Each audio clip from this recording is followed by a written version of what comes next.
Hello and welcome to Gardener's World Live. Now, Rachel, this is a show that for me is quite unlike any of the others. This is special. I absolutely agree. Well, it's our show, first of all. It's a very friendly show, and I think these are real gardeners here. Because you feel here that people are interacting from the beginning. Oh, look at that, they can buy, they're going shopping, apart from anything else. And somehow the show gardens do feel more intimate. And of course, we've got the A-team here. Arit, Adam and Ashley. Triple A's. And they're already out exploring the best on offer. There's so much to see at the show this year. So we're going to give you just a little taste of what's coming up in the next hour and why Gardeners World Live is so special.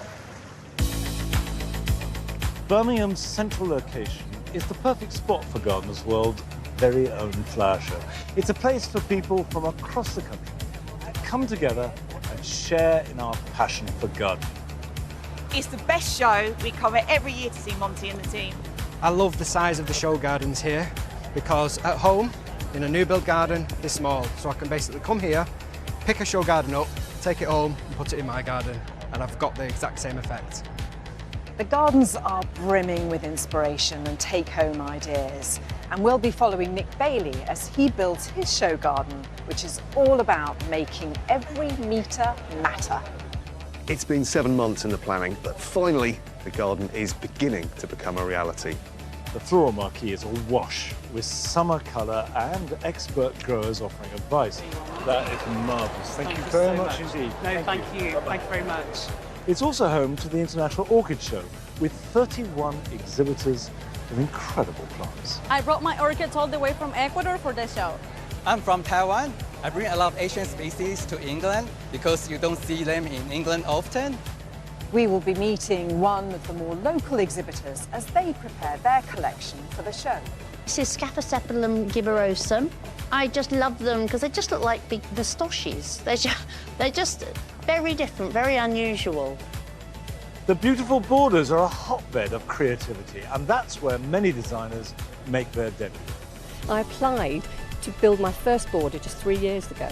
This show's been a springboard for my career, and now I'm winning awards for Showcase Gardens. And we'll be meeting a mother and son building their first ever border with a design that combines both Welsh and Arabic roots.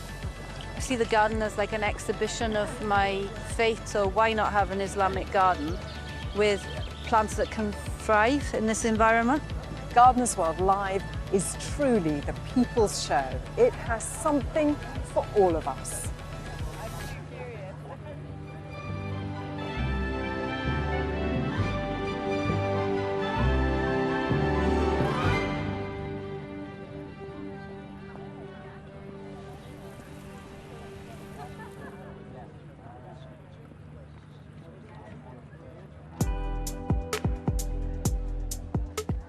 At Gardeners World Live this year, the show gardens are doing a fantastic job at demonstrating, first of all, different styles of design, traditional, more contemporary, but also they're carrying very different atmospheres, and for me, that's what gardens are all about. I mean, when you look at this one, first of all, it looks obvious.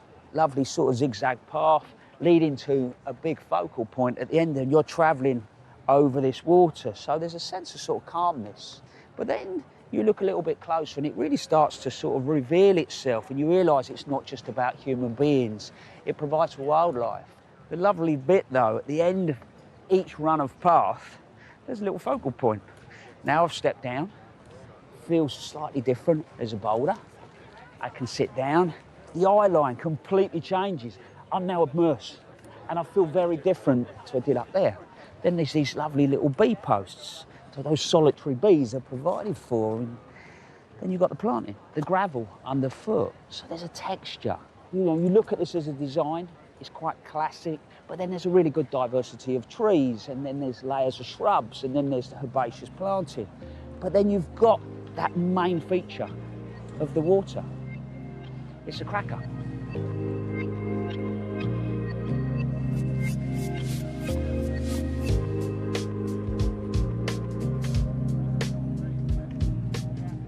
What did I say about atmosphere? Yes, this feels very different. It's rugged. It's this sort of winding path that you sort of slowly move through the space. Do you know one of the lovely things here is this was all built by students, and it's great that the show, young landscapers, gardeners, you know, people cutting their teeth in the world that I love. But if you look closely in every single one of these gardens, there is stuff to take home. Look at that behind me. Yeah, lovely little border. But for me, the fantastic bit is all the different flower shapes. We've got achilles in there, we've got poppies, we've got salvias, we've got geums. All those different shapes and forms create this sort of wonderful tapestry.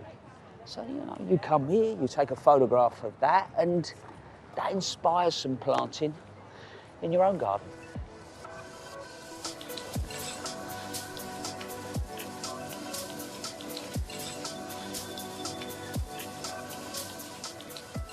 There you go. That was fun. What a great reminder, though. When you're creating a garden, you know, how do you want it to feel? Do you want that moment of calm, lively place to entertain? This is all about kids. And you can see, look at the primary colours. You've got the salvias, the dahlias, you know, the geums, the eryngiums. So there's these different shapes and forms, but those primary colours really put a smile on your face. But also what I love as well is designers come up with cracking ideas. Look at these. I peeped down. They're tiny little peepholes, so as you look through, they perfectly frame the planting. And obviously everyone's going to be slightly different. What I think is great about these show gardens is, yes, some of them you can literally pick up, transport, put in your own backyard. But the others that not necessarily jump out at you as something you would do are still full of great ideas that we can take home just to make our spaces maybe a little bit better. I love the way that at this time of year, there's a whole new palette of colour and plants adding real zing to our gardens. And it's not too late to be thinking about what you can plant now to extend that flowering season into late summer and early autumn. And Arrett and Ashley are in the full marquee, delighting and discovering the extraordinary range of wonderful plants to be found.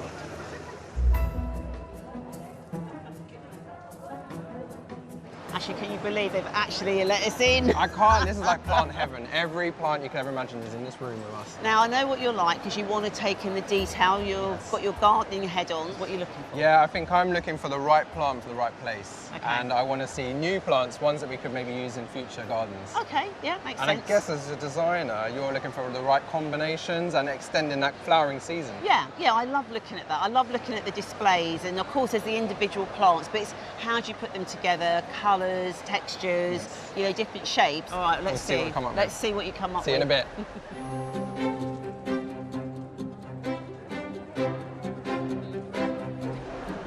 Look at this. The colour is absolutely stunning. Iris water waltz. But I love the shape of the flower here. All of these lovely scallops around the outside. A real showstopper in a very sunny border.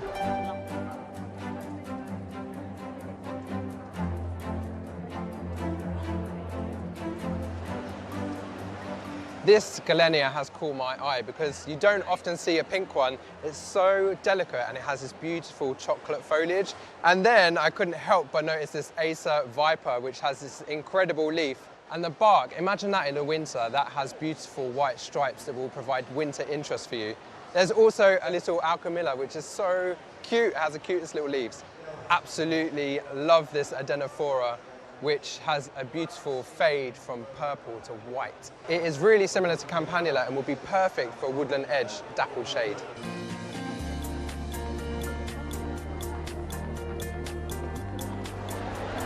Now this is really pretty. I love how this Nautia is bouncing across the top of the Orlea here. Really, really pretty, tiny little button shapes. Now, completely different to that great big blousy iris, but it works so well. It's very, very ephemeral. Really love this type of planting. I think Ashley would like this. Here we have a selection of plants that would be perfect for a sunny border. You've got this mellow yellow verbascum. You've got this beautiful steeper, which is knitting everything together. So this is a great combination if you've got a gravel garden or you're looking for drought-tolerant planting. Harry, you weren't joking. You were quick. I told you. I absorb very, very quickly. But I've just come here because this is where the new breeders showcase their new plants, and it's so lovely that everybody can see the plants of the future incoming. But look at this one. This is the new Helianthus, nice. And I just think it's lovely. And the leaf on it is slightly glaucous. It's got a texture on it as well. I love how proud it is on the stems. That is so nice. And this one caught my eye. Okay. This is a Rapiolepsis. So it's an evergreen shrub, so Yep. great for winter structure. And I think it would look so nice mixed among other perennials. Very good. There you Shrubs go. get underplayed, don't they? They do.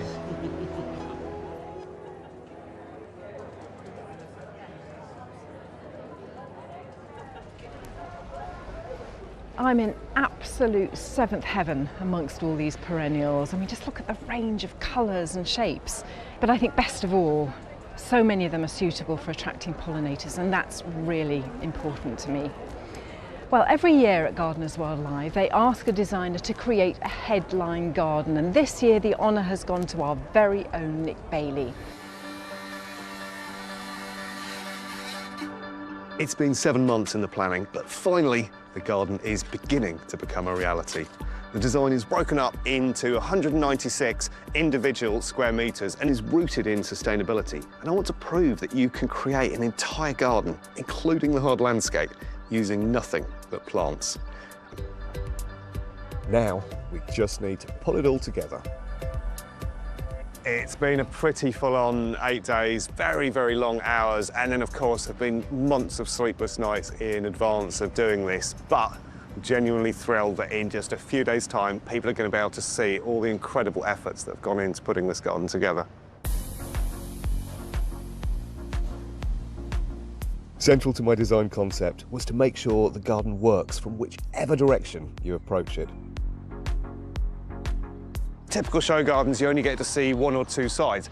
This is designed so you can see in from every side. And so you've got different dynamic views as you move around the site. You've got all of these kind of pitched roofs which should interact with each other. This is the veg garden, but then we move into the Brassicarium, which is a protected area. Coming round this side, we can now get the full frontal view of the roofed barn doing its thing there. Of course, there are the ponds underneath as well, which kind of embody that sort of single-metre space. So coming through here, you've got this big central line which takes you through the garden with these beautiful clay pavers. We've only seen two sides of the garden, but there's more. If you come around here, you suddenly get a whole different set of vistas. Looking into the roofed barn over here, looking through the trees and those layers. We've then got the multi-occupancy birdhouse, but also a pergola, effectively, that gives you an arch or an entranceway into the garden. And then this is our potting shed, so treated in the same way in terms of roofs and materials as everywhere else, but there's even more coming through here. This is where all the hazel will be growing, with the beautiful meadow going underneath. And then coming through here, there's even more. Lots of stuff on the ground here, but compost heaps just here. People will be able to get and see all of these different views, and you can see how the vista is shifted again. So I'm hoping it makes it really exciting for people. They can truly get to every single angle in the garden. Obviously, we'll have to burn some of those or cut them with scissors. Oh yeah, just to tidy it up. Yeah. But that is looking great. Sustainability is truly at the heart of this garden, and not just as a concept, but as a practical reality. Every single element has been chosen with a purpose, basically to demonstrate that it's possible to garden while being incredibly kind to the planet as well. I love the fact that we've been able to construct this garden basically completely from plants. So the barn I'm stood in at the moment is made from Douglas fir. It's been treated and kind of burnt down. This is known as shugiban, which sounds very exotic, kind of Japanese technique. I looked up the words, it actually just means burnt plank, but it's a great way of preserving timber. Next plant-based material is the Hessian just here. So this is a tropical grass, actually, that's used to produce this really kind of long-wearing, lovely material. Talking about grasses, next material over here, again, plant-based. This is bamboo. It's a fantastic product, works as a superb cladding. The guys have really kind of struggled to cut it because it's so dense. It's an amazing material. And then finally, our one concession to a non-plant-based material are the clay pavers down there. But of course, they're so much better for the environment than concrete or anything else. It's great to see the buildings taking shape, but the key to a successful show garden is always the plants. You know, I was saying with these Lysimachus that they're not great at the base. So what I was thinking is we could try and run it through the Angelicas. Yeah, sure. Using a few different kind of planting palettes in the garden in terms of colours and tones and textures. And so what I've tried to do is go for the kind of colour wheel opposites thing by pairing kind of blues and oranges, but subtle tones and versions of those. So I've got the Nepeta, which has got sort of violets, purples, burgundies in there, but an overall kind of pale blue theme. We've got this Veronica, which is slightly heading towards violet, but there's blues in there as well. And then the idea is that they contrast against this lovely geum called Tempo Orange, and then we've got this fantastic Carex Testacea, which again is doing the orange.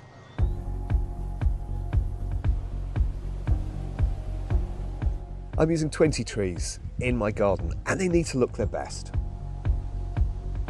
So I've learned from bitter experience, having created a few show gardens, to get these giant trees. This is about 6 metres tall. Stand it up, looks beautiful. 2 days later, you realise there's a dead leaf 6 metres high in the air. Major problem. So what I'm doing here is just going through and taking out any little bits of damage, any bits of yellowing foliage that will bug me down the line. It's a lot easier to do. You know, it might sound a bit strange, but I'm actually saving all of these kind of half-dead leaves, because behind me are 2 compost bins which are going in the garden, and we need them to look as authentic as possible. So we're actually saving all the dead plant material as well as the live stuff.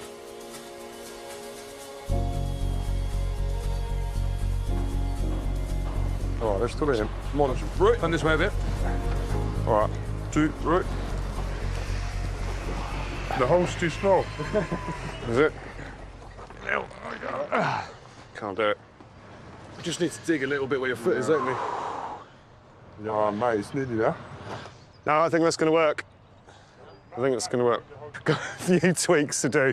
The hole wasn't quite big enough. Happens sometimes. Just going to take a skim off the edge. That will slot in. Literally, it feels like it was made for that spot. It's just kind of sitting in that wedge, and it's the kind of, I guess it's the glue that holds those buildings together, and then it links across to the one on the other side. There's a dead bit up there, though. I'm going to be balancing on a ladder shortly.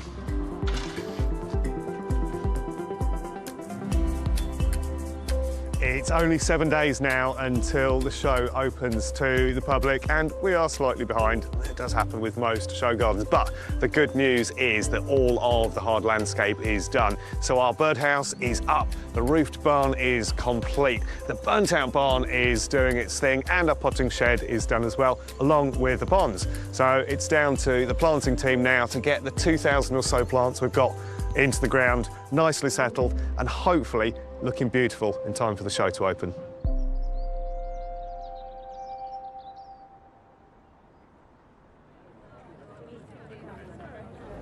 Well, Nick, I know he loves plants, but the fact that he's taken them through to his hard landscaping materials, I think is absolutely genius. It's such a brilliant way to bring new innovation into a show garden.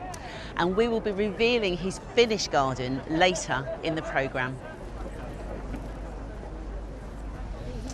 What we love about this show is that we all get to come together and talk about our favourite subject, gardening. Whether it's revelling in beautiful flowers or solving some gardening conundrums.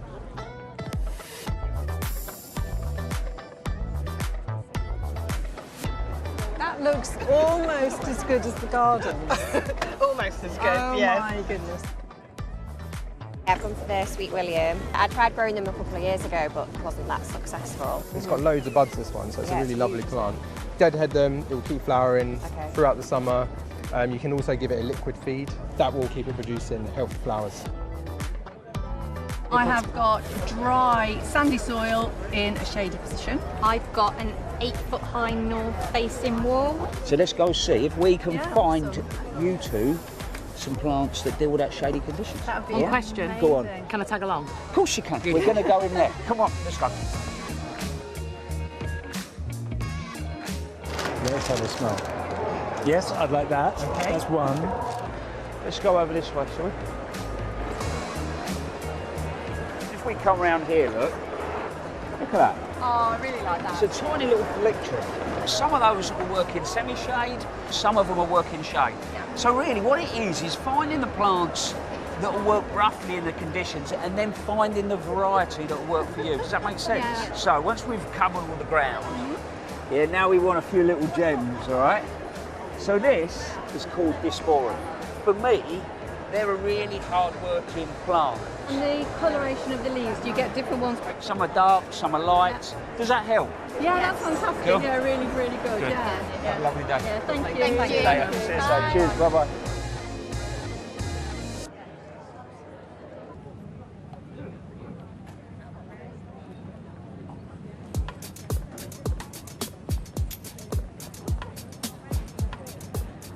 The beautiful borders section of the show is great for small space inspiration. And there are 26 different designs this year, all centred around the theme of cultivating connections. And now it's kicking off our tour.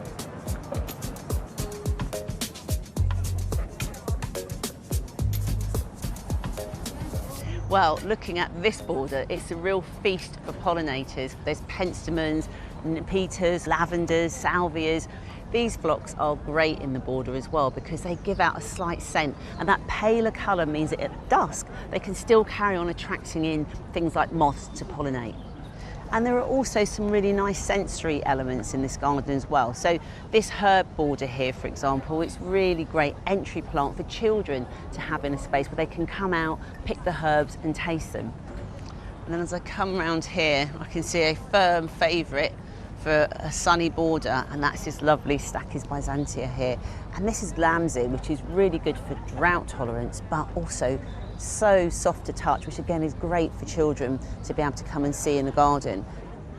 The great thing about this border is so many of the plants are easy to look after, cut and come again, so you can get flowering going throughout the whole season. So it's good for pollinators, but also good for people too.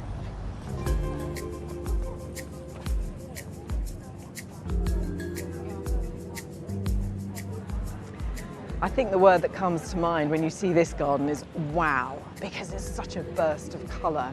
And it's inspired by the super bloom events that you get globally in very arid places when all the flowers just come into bloom and make these incredible displays. And also the designer comes from the East Sussex coastline, and you feel that sort of seaside effect going through, and the plants are actually growing through sand. Lots of things that are familiar, like the California poppies in 2 different shades of orange, which are really lovely. And then giving some height with the mallows, we've got the agapanthus coming through, there's a verbena through there, and then on these weathered boards, we've got the black-eyed Susan just sort of wending its way up. So you've got lots of lovely height, which is great.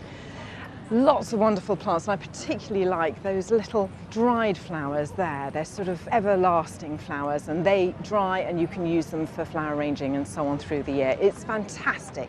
The main thing I think that really hits you is the colour.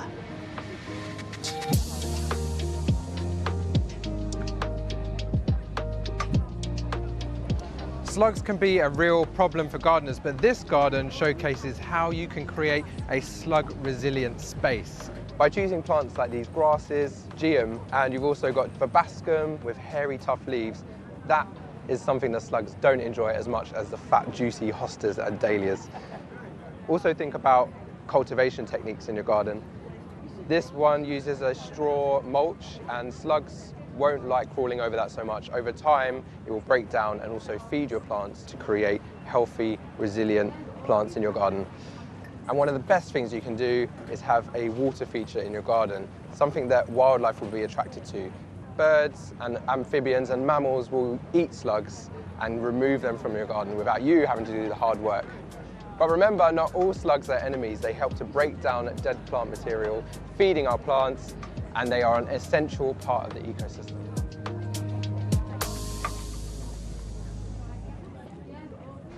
I do think that the beautiful borders are more beautiful than ever. They're really stunning this year. Now, the show gardens and the borders are always showing something new. They're giving us excitement, they're making us think. It's that freshness that is so appealing. But actually, one of the things that I love about the floral marquee is the familiarity.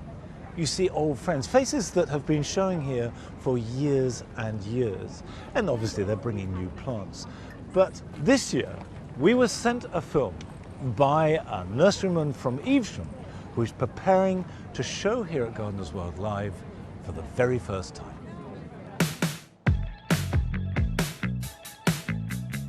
Hello Gardeners World, I'm Stephen from Growing Crazy and we're getting our pelargoniums ready for Gardeners World Live. So my passion for pelargoniums started when I was about 13 years of age. I got a job working for the National Pelargonium Collection, which had been started and established by Hazel Key in what was then the largest collection of pelargoniums under one roof. As time went on, I probably became the annoying teenager asking, what's that one? What's that one? Why did you get that? How did that cross with that? And I'm sure, you know, as annoying as I were, Hazel never showed it. She was curious, I think, by the passion that I showed for the plants. For the last 25 years or so, I've worked in IT, project management, and taught business strategy. But that all changed. The Key family had sort of let me know that they were looking at winding up the business. It was at that point I suddenly thought, I need to save that one, or I need to keep that one. I think my collection now is between 500-600 or so plants. 5 months ago, I decided to follow my dream, take the leap and make it a full-time business with the help of my partner Harry and my mum Diane, with lots of support from family and friends. When Stephen told me he was thinking of giving up work full-time, I actively encouraged it. What I didn't expect really was that I would be working full-time too on the plants. What are you doing, Mum? Labelling up, Stephen. Why are you doing that? Because somebody didn't label up when they put it up, did they, Stephen? No, they didn't, Mum. We've come to take a look at what plants we could take with us to the show. This is Copthorne. Copthorne is a scented pelargonium, but it has these large blooms on it that flower all summer long. This is Charity. It's a scented leaf pelargonium that's primarily grown for its foliage, and you can really see why. Another variety we would love to take with us is Crocodile. Not only does it have these lovely flowers, but it's got this really interesting featured leaf where it's got the nice veining through it.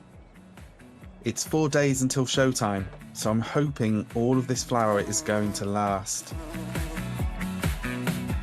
I've loved the buzz of the flower shows ever since Hazel took me to Chelsea Flower Show to help out on the stand over 30 years ago. We did Hampton Court, and also we went to the very first BBC Gardeners World Live, which was a real experience. So it's kind of nice to sort of come back to where it all started, really. Stephen, I can't believe that you were worrying whether you had the right quantity of plants. I mean, it looks absolutely perfect.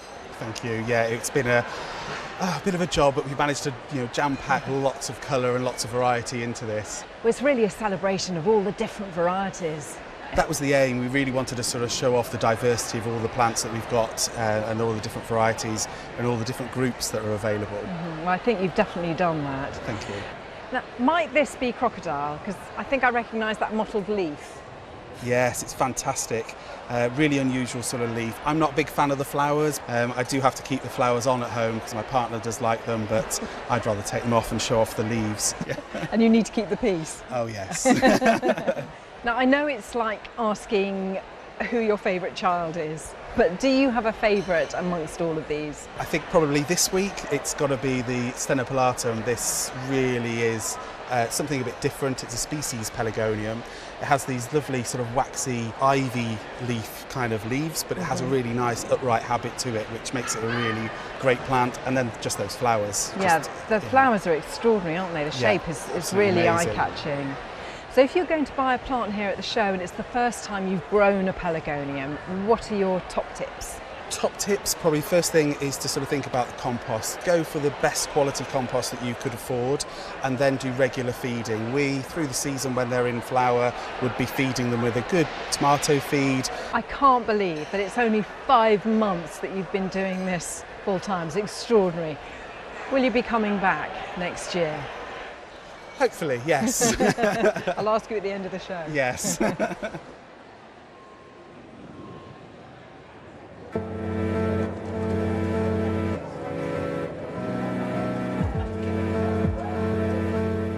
At this time of year, of course, it's natural that we are relishing and wallowing in all the wonderful flowers, but you must have lots of foliage if you want to achieve peace and harmony in your garden, which is so important. And this stand, Ferns and Foliage, has 3 plants that really exemplify that. You've got ferns, you've got acers and hostas, and all 3 will thrive if you give them the right conditions. So for example, for the tree ferns, they must have moist air. But if you spray them every day, they're pretty adaptable. Acers are fine as long as you can keep them out the wind and also give them good drainage. Well, I have real problems with that at Longmeadow. However, hostas love it, and I love hostas too. And the secret to hostas, to make them slug-free, is give them plenty of moisture, give them some shade, and also give them some room to grow. And one of the things I'm noticing this year as I'm walking around the show is I'm seeing lots of gardens and displays that are inducing that kind of green calm.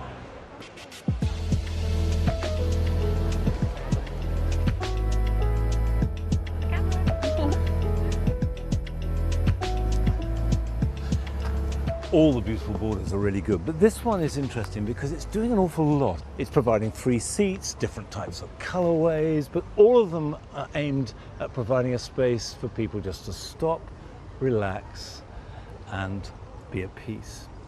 And I particularly like this corner. It's very simple. You have this hardy geranium, Mrs. Kendall Clark, which has got this lovely powdery, slightly lilac-y color.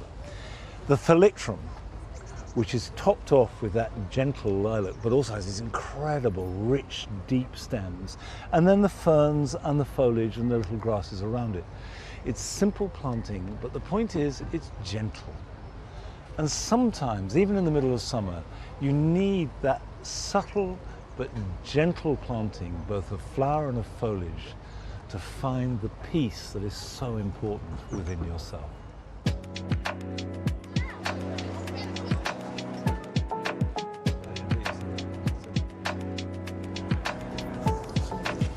Now I've come to this garden, which is right on the edge of the showground, but it's really worth the visit. It's called a Garden of Reflection, and I like its story. It has been made specifically for a secondary school in Wargrave near Reading. Now in my experience, getting secondary school children to engage with gardening at any level is an uphill struggle. But this garden does it very creatively, because it's not just creating a space full of lovely plants. Much more importantly, it's creating a safe environment where they can let the plants and nature come to them and they can engage with it on their own terms. And going around the show this year, I'm seeing more and more examples of plants and of inspiration of how you in your garden can create those calm, quiet retreats.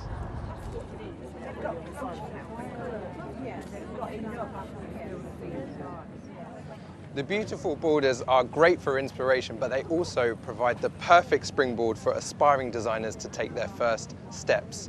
A few weeks ago, we met a family in Swansea who are combining their many talents to create their first ever border.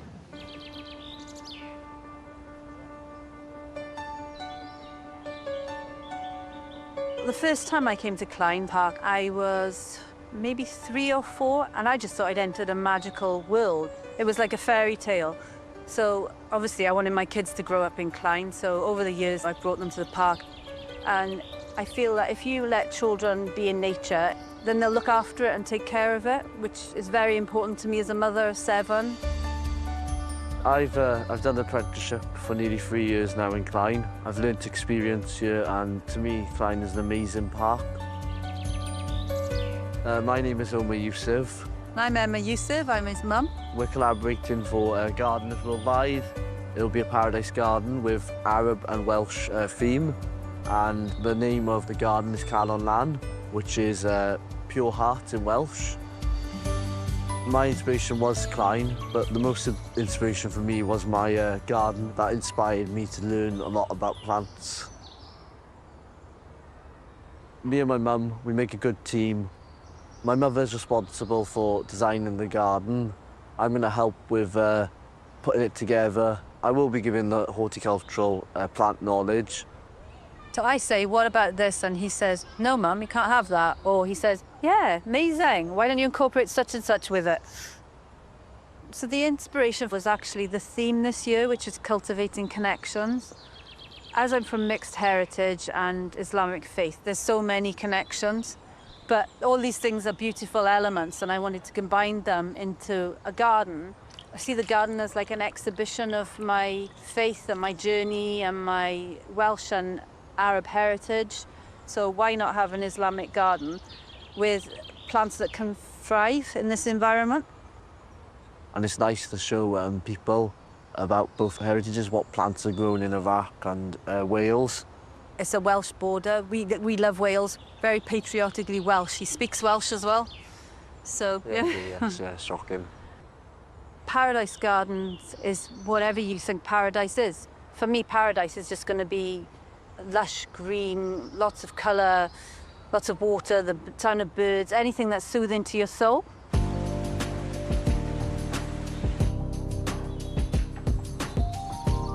So the colour scheme for Calon Lan is white, a cerise colour and purple. I'm growing these Iris Iberica because they got a lovely purple colour and it's got an amazing height and it grows so quick. It only takes about 2 months for it to fully develop and have nice flower, and it's a spectacular plant.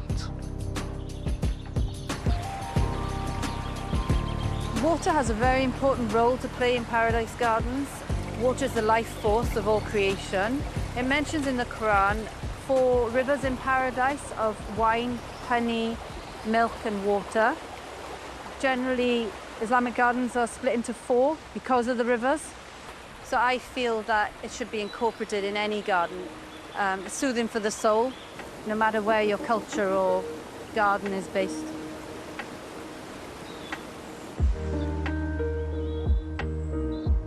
So we wanted to find a space where we wanted to plant this garden. So I've cleared this area. This was brambles before.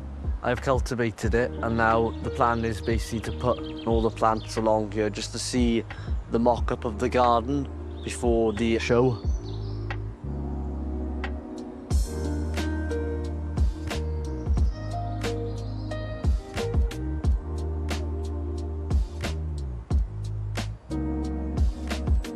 This is mint. It's the same variety that they have in Iraq. I've put this in my garden because it's a 5 senses garden. Obviously, you can have this in tea, you put it in salad, so it's taste, and also it gives off a lovely scent that I'm hoping will tie in with the smell of roses and jasmine. We're a family of 9. My husband and myself have 7 children, almost the oldest. The youngest is 3. They've all been getting involved and helping with planting and planning and mosaics. I thought I'd take this opportunity to get my children to help me make some mosaics. I think it's a really nice idea for them all to have contributed to this mosaic that is going to be the central feature of the garden. My inspiration is Celtic knotwork. Also, I like geometry, which is Islamic patterns. What we're making right now is a Celtic heart, because the garden's called Calon Lan, which is pure heart.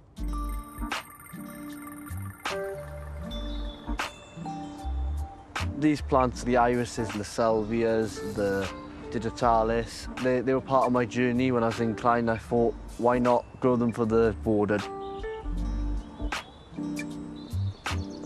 It's going to be an exciting experience, really good for the kids. They're all taking part in it. It'd just be fantastic for them to see what I can actually do. I quite like the idea of people seeing my tiny little border and thinking that's a full-on garden. I think everybody needs a bit of paradise in their life because life is hard for people. And when you go into the garden and you sit amongst the green and the different colours and the birds and the bees and the sound of nature, your heart is at rest, you're at ease. You feel a sense of peace. It doesn't matter what faith you're from. This is the beauty of gardens. It has the same calling to everybody.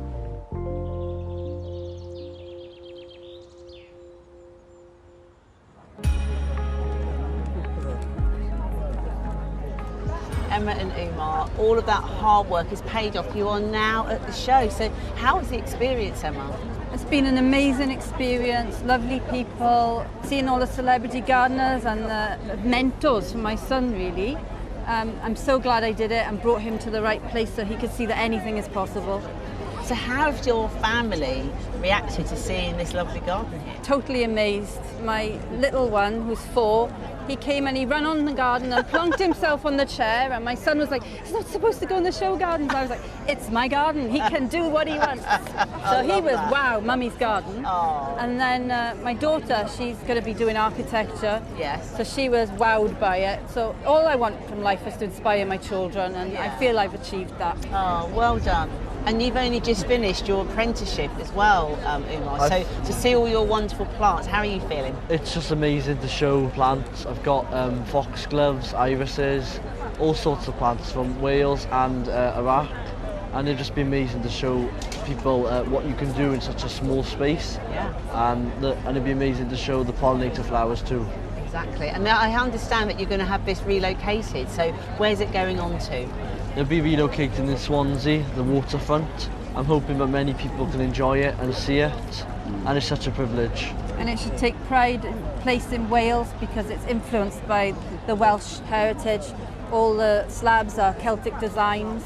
Obviously it's a fusion of a few different cultures, but there's a big Welsh influence on the garden. Well, I think it's really great to see that fusion. I have family in Wales, so I hope to be able to come and see it at the waterfront at some point. That'd be amazing. It'd be amazing. Send them. So well done. Well done.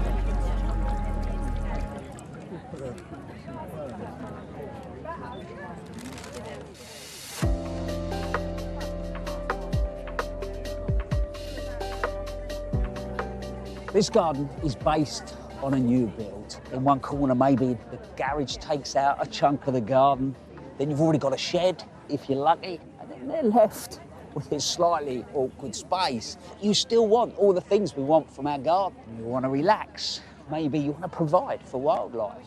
Well, this does it really well. Simple, small trees work through the space. They just start to soften and bring the garden down to this level. But on the way, you've got these raised beds. But all of those is reflected in this central water feature. So the whole thing glues together, but it's not that classic look out the window, strong lines, you know. It's all these overlapping shapes that sit really comfortably.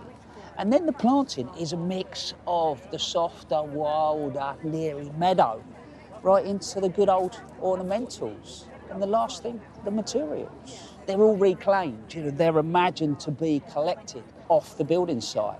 So, however intimidating that little blank space outside the back door might feel, a little bit of thought, you too could have something like this.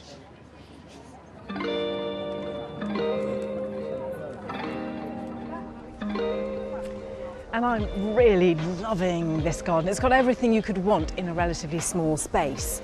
Very much a garden of two halves. So on this side, this is the shady bit, and all these shade-loving plants, things like the hostas and ferns, the heuchera, and it's punctuated by these yew balls, which just gives it that structure.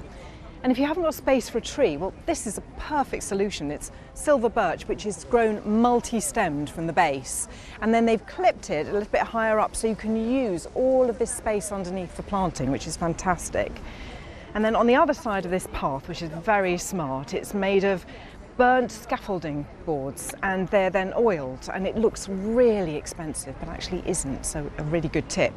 And then this side, all of the sun lovers. So they're growing through gravel, which is a great mulch to help sort of retain moisture, but also keeps down the weeds and sets them off beautifully. Things like the salvias, you've got alliums here still going. And it's lovely, this sort of palette of beautiful soft mauves. And I think what I really like is that you can imagine you could just pick up this whole garden in its entirety, and pop it down into yours, and be very happy indeed.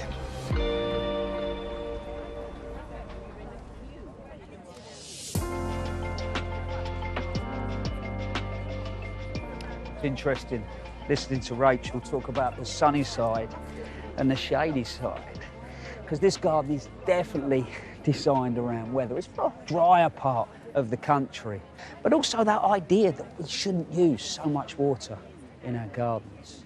You look at it as a layout, it's quite simple. Elegant, rectangular at the top, path that drives all the way around, and then you've got a sunken space, texture in materials. It's quite lovely. You're waxing lyrical, aren't you? I was just about to talk about planting, so well, that's perfect timing. I'm really admiring the planting. It's beautiful. I mean, so well adapted as well for dry conditions, all these silvery and grey leaf foliage. But I love the movement as well of the grass across the top. It's also, I think, thought-provoking because you've got a fountain that, of course, would have been all about the water. And now we're showing, look what you can do without any water, just planting it up. It's really beautiful, I think actually. the last little group of plants for me is like the poppies that seem to deal with whatever the winter we have. You know, they still come up the following year. Yeah, I mean, it does always come back to that mantra, doesn't it? Right plant, right place. And the gardens here show that you don't need to have lots of space to be able to do exactly that.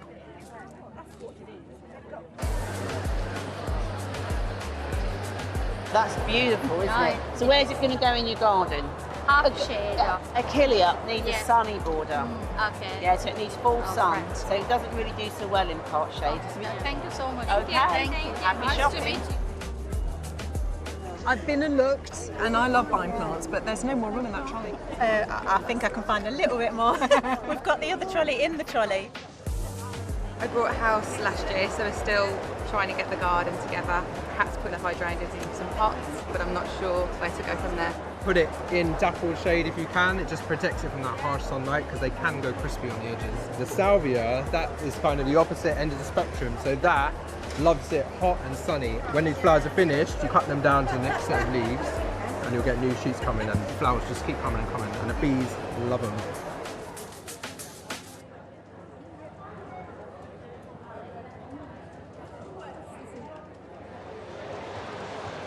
This is the second year when Gardeners World Live has hosted the International Orchid Show. Now, there are 31 exhibitors, 6 from overseas, that bring together such an incredible range of these extraordinary plants.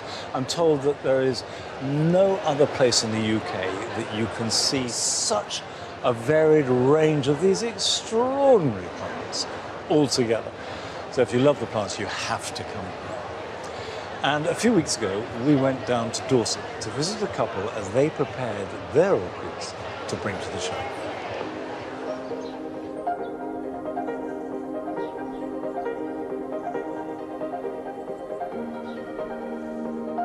I'm Annie. And I'm Simon. And together we're the Isle of Portland Orchids. I love Gardeners World Live, lots of orchid people there, and also lots of fantastic plants. I'm a bit of a plant-holic, really. I first started growing orchids when I was a teenager and worked at a Dorset orchid nursery, weekends and school holidays. So that was back in the 1970s. We started growing orchids together in the 1990s, and we came here to find a perfect place to grow orchids, surrounded by the wild country that Portland is.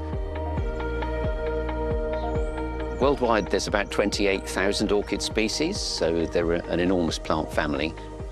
We've currently got about 500 orchid species, and we grow them in 3 very distinct environments.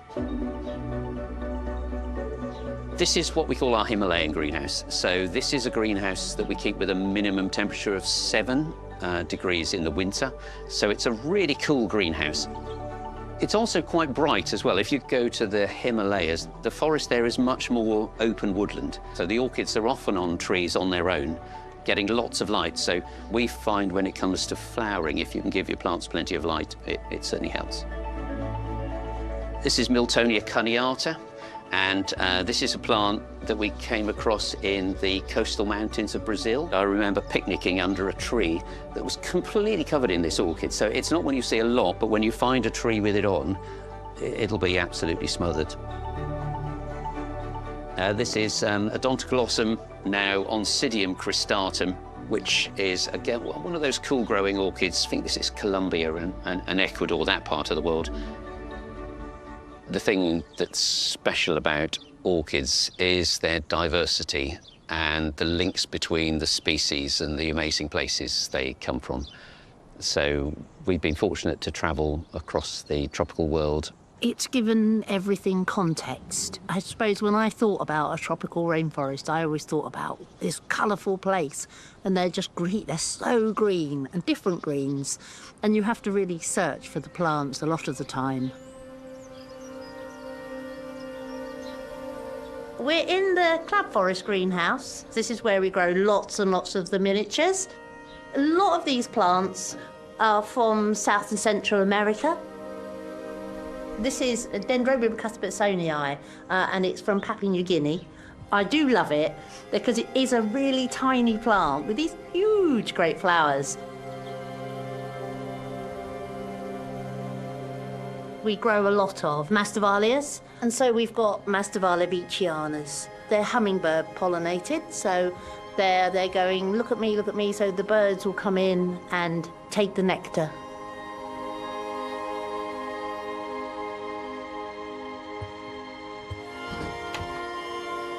This is our warm lowland forest, so this is where we grow all of our Phalaenopsis species, which a lot of people will know as moth orchids. All of the plants we've got here are species, and that means that they're all plants that are found somewhere in the world as wild plants. Hybrids are produced by people. We don't produce those. They don't, for us, have the same stories to tell. This is Phalaenopsis chibai, and you'll notice it's got 2 seed pods here. So we haven't got room indoors to grow hundreds of Phalaenopsis, but what we can do is grow our species collection, produce the seed, and then sell plants as seedlings. I think our relationships with orchids is different. I think my relationship is a little bit more around the botany. Annie, you're a real gardener, aren't you? And you love the propagation and the plants. Orchids like to have their roots slightly restricted. They don't like to be overpotted. Really squashing down just around the plant. And that's what we recommend. So if you can pick up the plant, buy the plant, that's where it's nice and sturdy in the pot. This is Scaphosepalum gibbosum. I just love them because they just look like big pistachiots. They're just very different, very unusual. So this will be coming to Gardeners World Live. Anything with a flower on is likely to be in our exhibit. One of our hopes is that our Coelogene nitidus will be in flower. So these are the flower spikes coming here. So they look about perfect, so we should have lots and lots of these. We really like to talk about our displays. You know, lots of people are so interested, and Simon talks non-stop to people.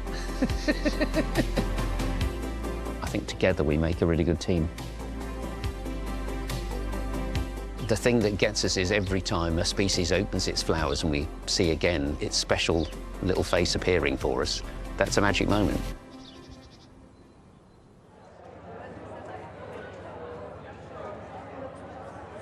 I can see the moustache orchid has made it here. That is so exciting. That is such a unique shape. Isn't it wonderful? And everybody's really, really enjoying it. It's like they're going, wow, look at that plant. Annie, what else on this display are you excited about?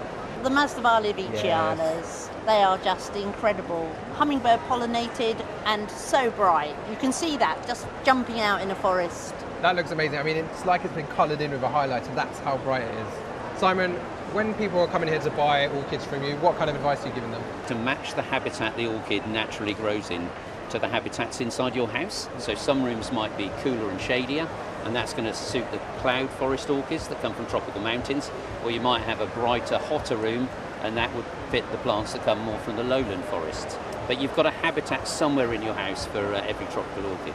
Not only are there so many amazing orchids on the display, but the scent is absolutely intoxicating. Just standing here, I can smell it.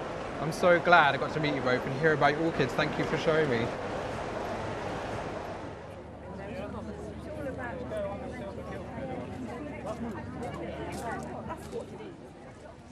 Fancy joining me? Just for a moment, slow down and enjoy the garden. I think I've found the perfect small spot on the whole of this showground. Look above me, the tree providing dapple shade. I've got a boulder just to perch my backside and take a moment. I've got the water moving down, and then I've got the bog planting wrapping its way round, then the hostas and the ferns behind me. It carries real atmosphere, and it's not a big space. In fact, I think it celebrates a lot of what Gardeners World Live is about this year, which is making a meter matter. Nick's mission for his headline garden is to inspire us to transform just 1 metre square for the benefit of you, wildlife and the planet. And on that note, Harry is now with Nick and they're about to reveal his garden.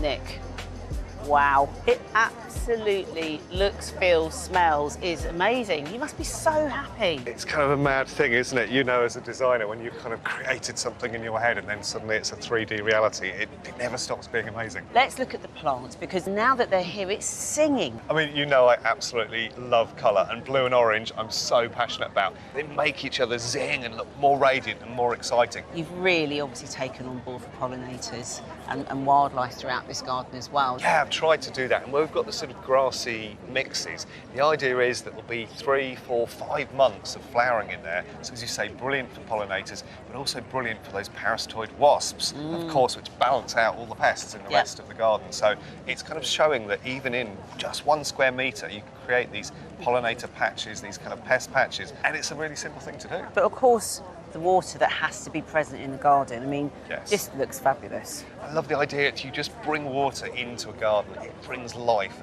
immediately. And you know all the stats, you know, it's literally 2-3 weeks and you've got 20 new species suddenly in the garden. But also wanted to be able to show that just a 1 square metre pond, you can have a couple of different plants in there, you can have a beautiful display. But you know, I love how you've been so playful and really gone into using plants throughout the whole garden. You know, 100 years ago, we didn't have glass, steel, metal and plastic in gardens, and we had great gardens. So why can't we go back to that? Everything here, basically, apart from the clay paving, is made of plants. This wonderful Douglas fir, the cedar, the hessian on the walls, the bamboo on some of the ends. It's all plants, and they're all kind of looking after each other, creating this environment.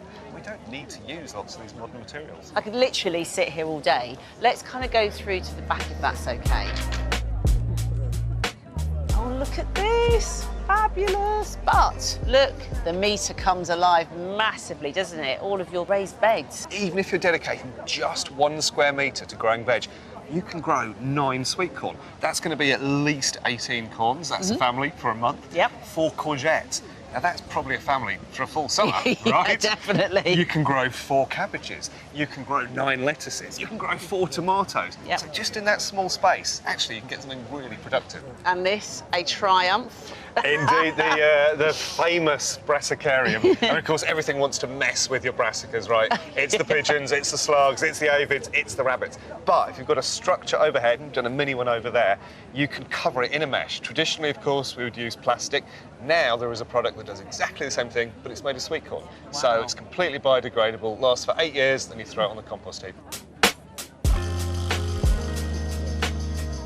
Nick, it's a really beautiful garden, but true to you, everything plant-driven. It's brilliant. Thank you. Really, well done. Thank you.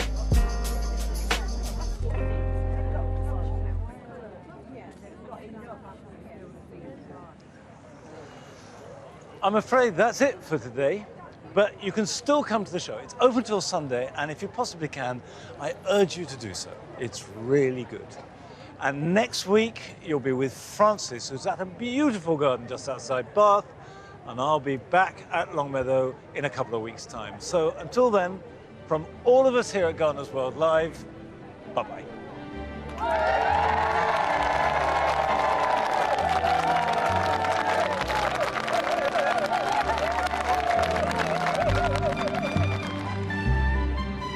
Who's hiding secrets, family drama, and a big mystery to solve in the last anniversary on BBC iPlayer now. Hidden Treasures of the National Trust. The experts who take extra care of our history here next tonight.